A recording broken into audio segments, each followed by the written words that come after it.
Your DNA is in your dream. Your DNA is in your dream.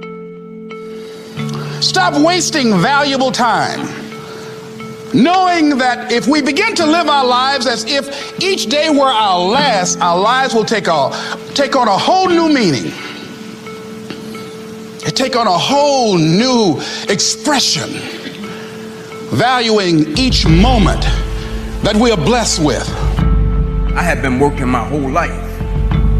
And what I didn't understand, by being determined to chase something, by being committed to it, and what commitment is staying true to what you said you were going to do long after the mood that you have set it in has left. You see, people think commitment is saying, yes, I'll do it on the days when it feel good.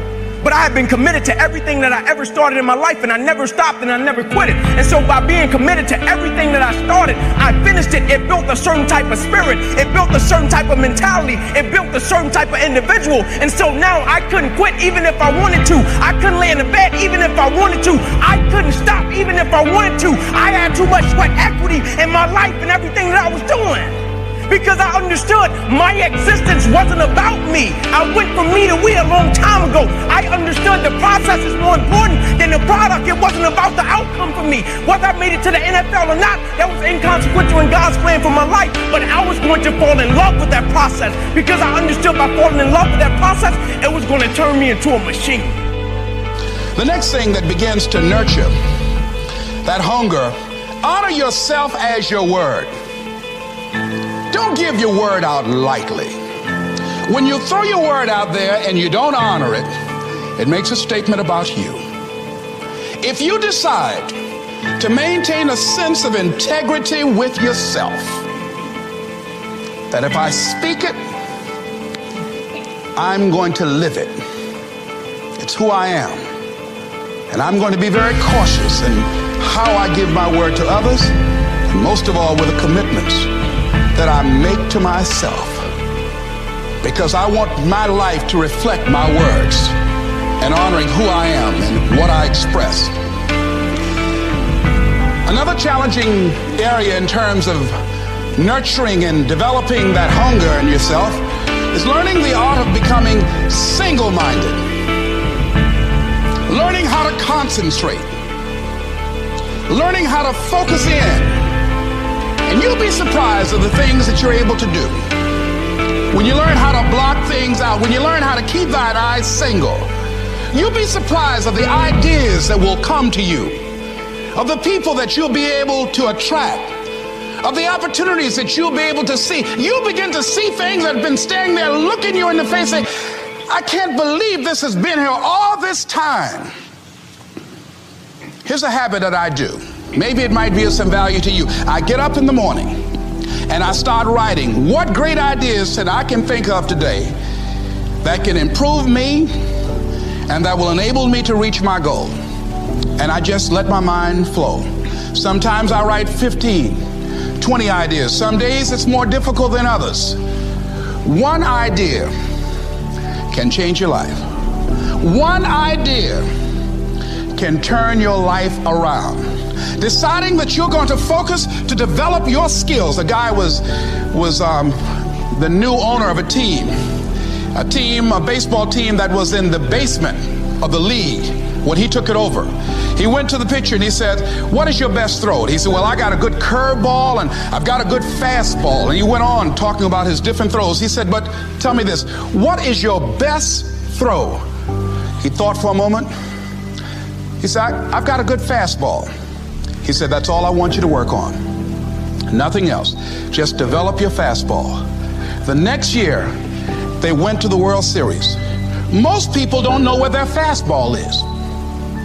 Most people go through life never discovering what their talents are. Most people never develop their talents. They have skills and abilities, but if you don't nurture them, if you don't develop them, they will never serve you. Your gifts can take you many places if you develop your gifts.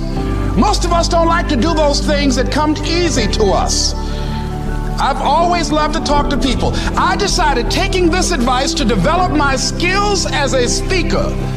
And my gift has developed and it's taken me many places. You have something that you brought to the universe.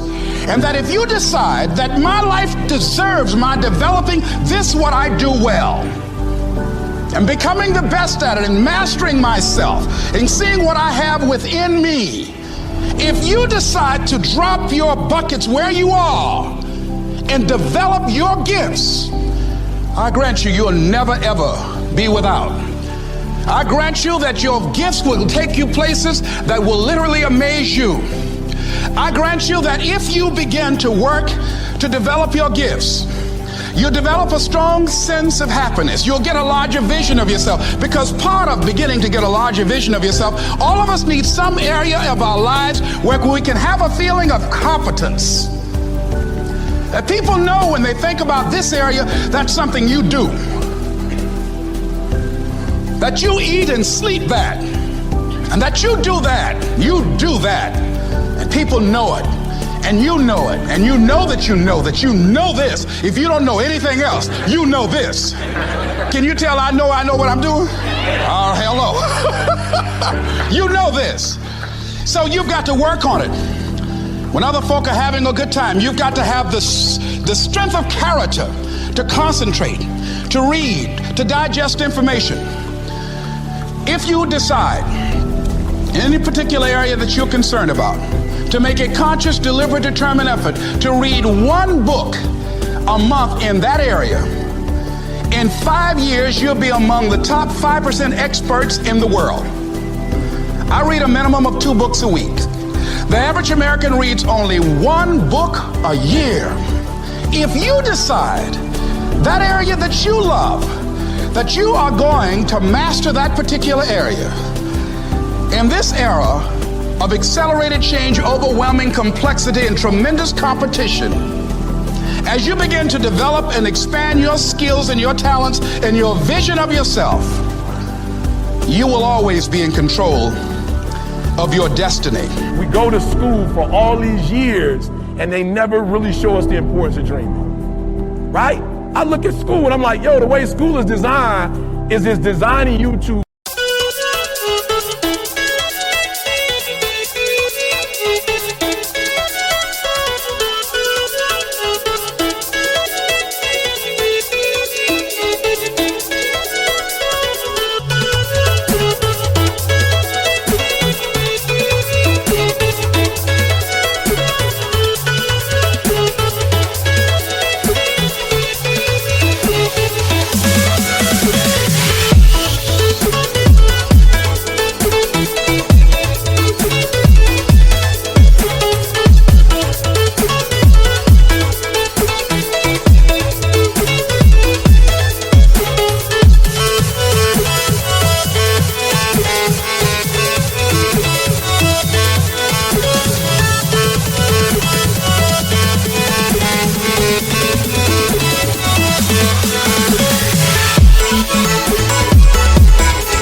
prepared to work for somebody else. And I'm not even upset with that, but there's little of you that you get, right? Y'all got to work with me because this is deep, right? So I said to my son, son, I got to ask you a question, like, and I'm being serious. I said, do you believe you created yourself?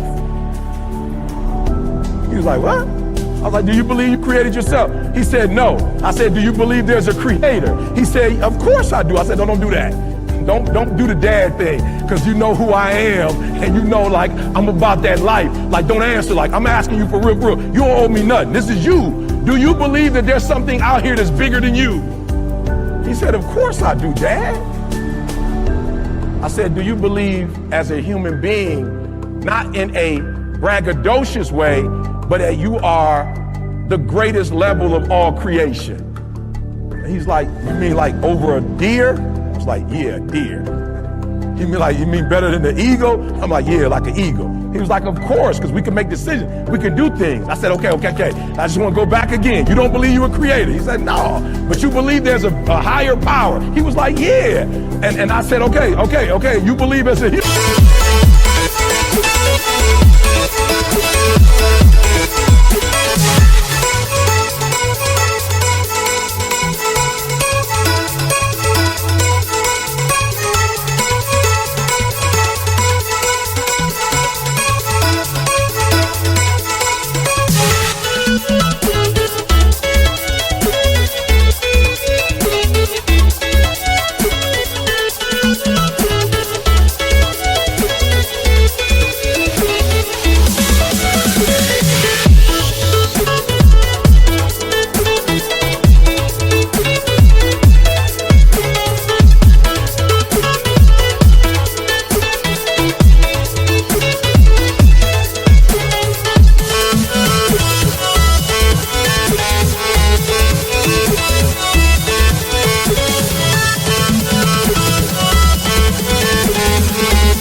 You powerful. He was like, of course.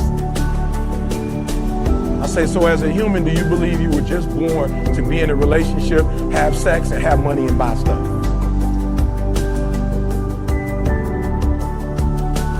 He's like, no, I guess it's something bigger than that, Dad. It's like, I guess the other thing is a car. And I said, well, if you believe that, why have you never gone after your car? Why you spend so much time worrying about a relationship? Why you spend so much time, son, worried about money and cars and stuff? If you really believe what you just told me, that as a human is something greater than that, then why aren't you on that? He was like, I don't know. I said, because here's the trick, son. If you get this and that, you still might not get you. I'm just being real with the montage. I think it's a fabulous place. It's great. But I didn't walk in there like, ah. Like, it was really the mountains that made me go, whoa. It was really when I saw the birds flying that high, I was like, unbelievable. It wasn't really the room that I was like, this is the great. As a matter of fact, the guy was getting on my nerve. I guess when you pay money to go there, they got to try to do the whole personable thing. I'm like, bro, I'm on the call. Please, just give me the keys so I can go to my room. And if I have some problems when I get to my room, I will call you. So I'm having a conversation with my son, saying, son, do me a huge favor. Don't go after low-hanging fruits. Here's the deal. If you get to the top of the tree, all the fruit from the bottom at the top is going to be there, son. So I don't need you focusing on cars and money and stuff. You're going to get that. I need you to focus on why you were born in the first place. Why are you here on earth for this particular time? What are you doing here? Anybody can buy a car, son. Animals get in relationships. Animals have sex and have kids. It's got to be deeper than that. If you're higher than humans, then while you're here on earth, you got to do more than what animals do. So when they talked about dreams and legacy, I was like, yo, people don't get it. Write this down. Your DNA is in your dream. Your DNA is in your dream. So it was funny. I was walking with CJ Father the other day, and we were talking, and I promise y'all, like every single time we talk, I don't care when it is, I don't care how long we talk, we always talk about the relationship he had with his father, and I know that the impact that it had on his kids. Listen to me, his DNA, his dream, his DNA is family. Like, that's all he cared about is his son. Like, when we go out, I never saw him dressed like a certain way. Like, he's never like, hold on, E, I got to get the polo shirt. Every time I talk to him, it's the same thing. His DNA, his dream, his DNA, his kids has formed his life. It has formed who he is as a man. And most of y'all chasing stuff, you don't realize your dreams are so important because your DNA, who you are as a person, is wrapped up in your dreams. And what this world has done to you is take that from you, because they know if you know who you are and you get your dreams, you're probably not going to work for most of them. You're probably not going to do most of the dumb stuff you do. If, like, for real, if you knew your dreams and you followed your dreams and you followed your DNA, most of you probably would have never been on drugs. I've never met a person before who knew who they were and was on drugs.